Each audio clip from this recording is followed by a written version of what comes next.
Assalamualaikum warahmatullahi wabarakatuh.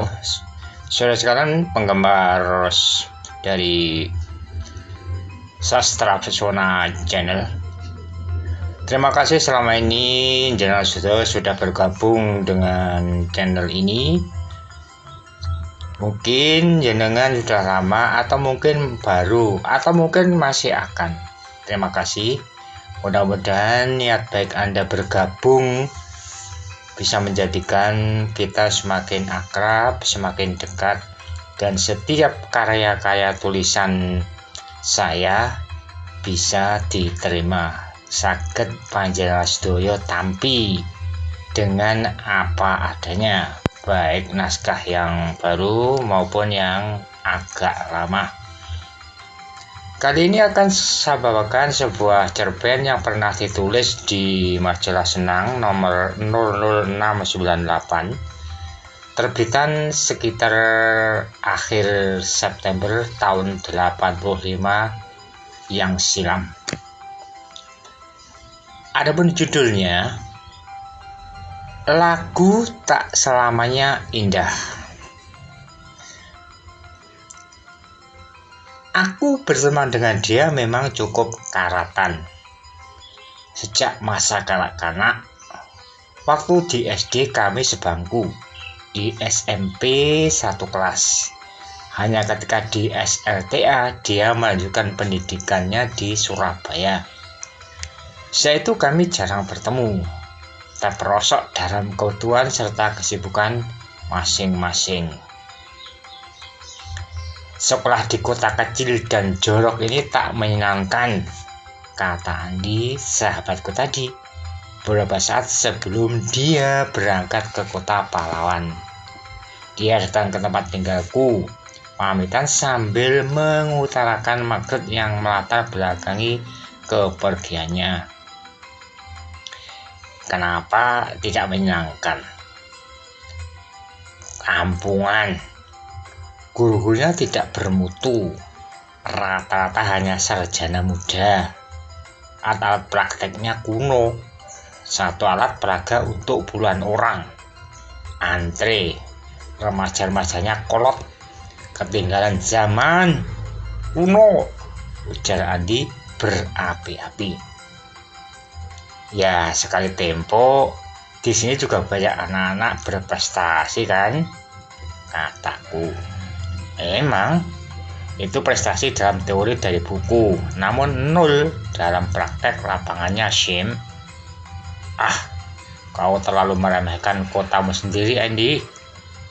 Ya, kalau realitanya memang demikian, kita mau apa? Bukankah kita sebagai manusia bebas memilih apa saja yang dikehendaki, termasuk pendidikan yang diminatinya? Iya kan? Kau betul, Andi. Terus, lantas apa lagi? Apakah aku berdosa jika mengatakan sebenarnya? Malakan realita ini? Ya, realita memang kadangkala menyakitkan, Andi. Namun kita juga tak akan mampu lari dari kenyataan, bukan? Justru itulah aku ingin belajar di Surabaya, Shim. Biar aku tak ketinggalan seputar kemajuan zaman, biar aku jadi orang bermutu. Bukankah kau senang juga apabila kelak aku muncul sebagai manusia yang jenius, Shim? Hanya orang gila yang tak senang memandang keberhasilan, kehebatan teman dekatnya. Hanya itu yang sempat kami bicarakan mengiringi keberangkatannya ke kota buaya tadi. Terlalu sempit waktu yang diberikan Andi kepadaku untuk menyampaikan kesan atau pesan selama di rantau orang. Dia telah berangkat ke kota Surabaya dengan bus bersamaan dengan derasnya hujan sore itu. Kurelakan Andi pergi mencari jalannya sendiri. Toh dalam gelegak kehidupan yang makin keras ini, setiap orang tak selamanya harus sejalan yang ditempuh. Masing-masing pribadi punya pandangan hidup serta cara terbaik bagi hidup yang sedang dijalaninya. Punya misi dan cerita sendiri-sendiri, yang satu sama lain tentu saja tak mutlak harus sama.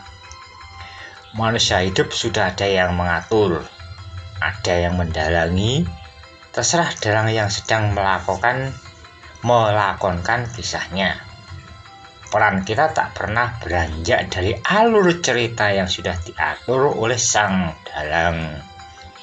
Hanya sang dalang yang kekuasaannya tiada terbatas, sedangkan manusia selalu berubah-ubah. Ada pertemuan, tentu ada perpisahan, baik perpisahan sementara atau pisah yang abadi alias kematian. Manusia memang tak perlu terlalu memusingkan diri terhadap segala perbedaan dan tingkatan hidup yang terhampar di depan mata. Sebagai gambaran nyata saja, aku dan Andi ini, walau usia sama, berasal dari desa, kadar kemampuan berpikir tak jauh beda, namun ada banyak kelebihan dari Andi yang sama sekali tak kumiliki.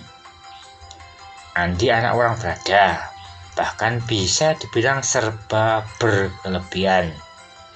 Bapaknya seorang pensiunan militer yang muncul di hari tuanya sebagai usahawan yang sukses.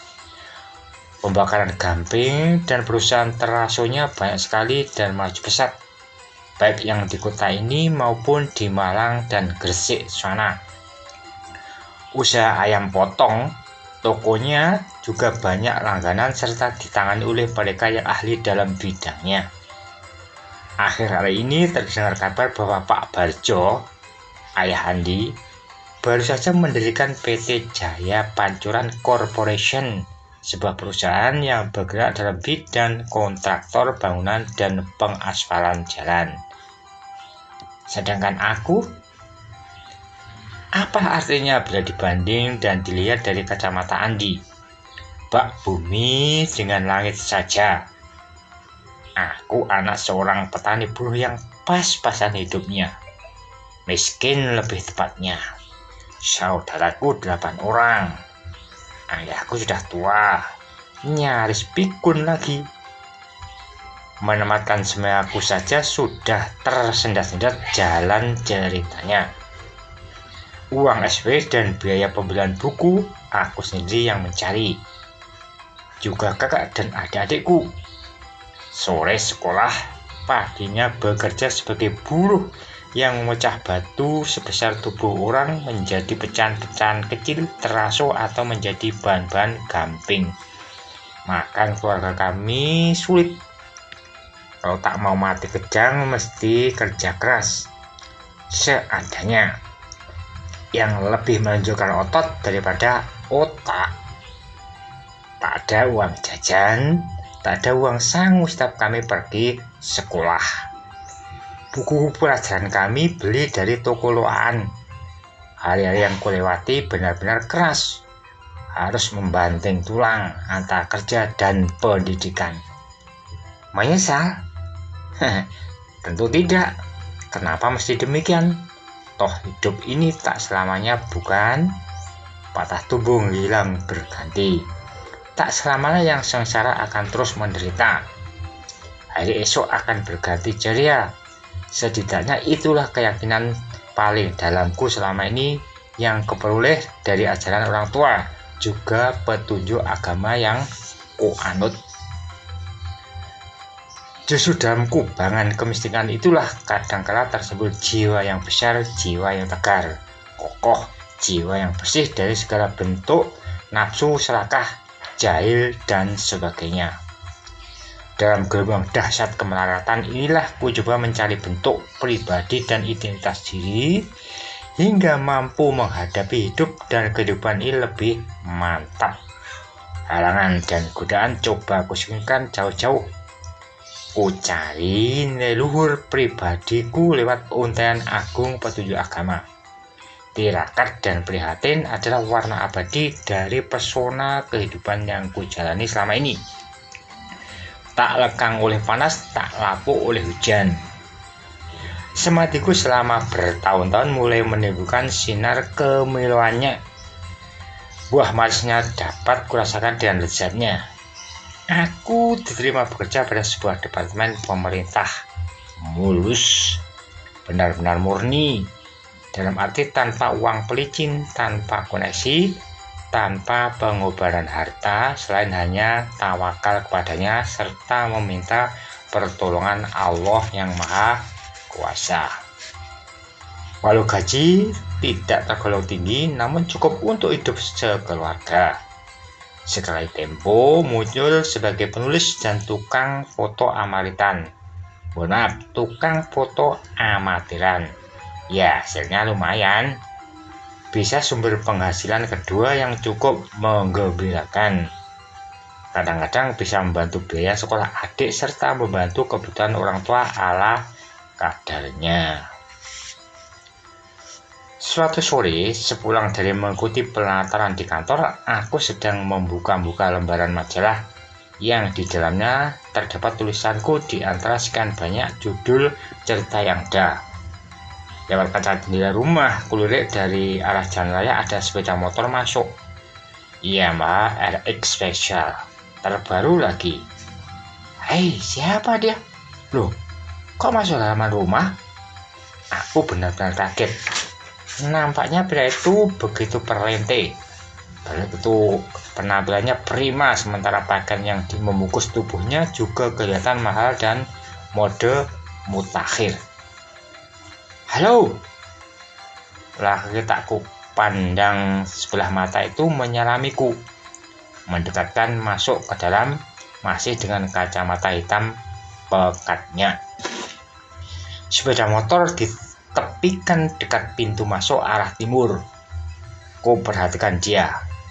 Asing, sungguh aku tak pernah merasa kenal sebelumnya. Salamnya tak segera tak jawab. Salamnya tak segera ku jawab. Debaran jantung membayangkan yang tidak-tidak. Karena baru-baru ini terjadi lagi perampokan nekat di Desa Tenggur dan wilayah kabupaten tempat tinggalku selama ini. Hai, lupa denganku ya? Tangannya diulurkan padaku. Mulanya aku ragu-ragu. Akhirnya merasa tak baik membiarkan seorang tamu mengulurkan tangan tanpa kita merasa perlu menyambutnya. Maaf, Anda siapa? Hah? Tanyaku sambil menjabat tangannya yang kekar. Sambil debar jantungku semakin tak terkontrol. Kulirik tubuh orang ini penuh dengan tato naga mencaplok matahari. Oh, bulu kuduku jadi merinding seketika. Jangan-jangan? Hah? Ku perhatikan dia, mulai ujung rambut hingga pangkal kaki. Pertanyaanku tak dijawab. Dia duduk tanpa ku persilakan. Memandangku, kemudian tertawa ngakak. Aku tambah tak mengerti. Kayak cacing kepanasan. Setan, aku mengumpat. Menghinankah orang ini kepadaku? Ingin cari gara-gara? Kurang ajar. Hashim, masa semudah ini kok sudah pikun? Memangnya kau ini sibuk memberikan dunia yang murad-marid ini? Apa untungnya memberikan sesuatu yang tidak tentu? Santai saja dong. Hidup ini untuk senang-senang, biar awet muda. Komentarnya lagi tak ku minta. Sekian sementara, nanti kita sambung pada episode berikutnya. Matur nuwun.